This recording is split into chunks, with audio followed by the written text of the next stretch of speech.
নমস্কার বন্ধুরা, এটা এক্সাম করতেই পারি। এক ঘন্টাতে 12 মিটার যায়, ঠিক আছে। ঠিক বলছে 20 মিনিট আমি কি আছে 20 মিনিট চাই, তার রিলেটিভ স্পিড চাই।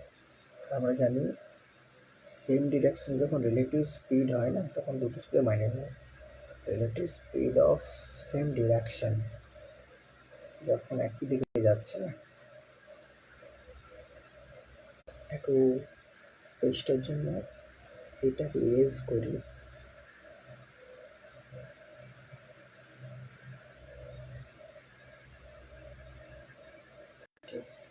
বুঝতে পারছি।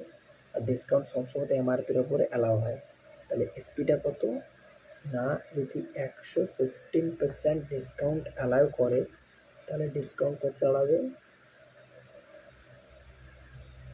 তো আমি যদি বলি প্রফিট কত, প্রফিট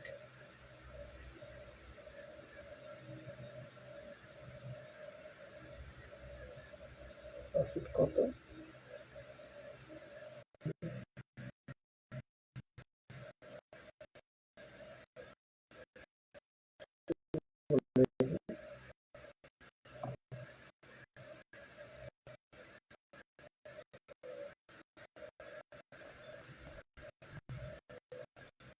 বলতে 40, বি বলতে 60, ডিফারেন্সটা 20।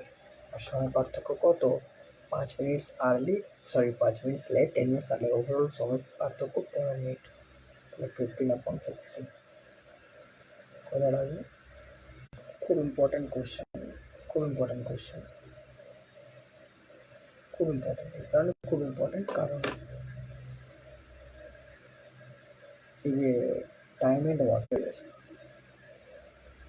তার মানে যদি দেখা যায় টোটাল পবন কিন্তু 32 দিনে কাজটা করতে পারে। পবন টোটাল কাজটা 32 দিনে, তাই সে 24 দিনের কাজ চায়। অর্থাৎ রিমেনিং কাজটা এই যে বলেছে রিমেনিং ওয়ার্কটা 27 দিনে করতে পারে সন্দীপ বাবু দুজনের। এই যে এফিসিয়েন্সি রেশিওর সমান, মানে এই কাজটা যে 24 দিনে যে পি এফিসিয়েন্সি পি হয়েছে, 24 দিনে যতটা কাজ করে 27 দিনে 7টা কাজ করে, এইটা মিন করছে।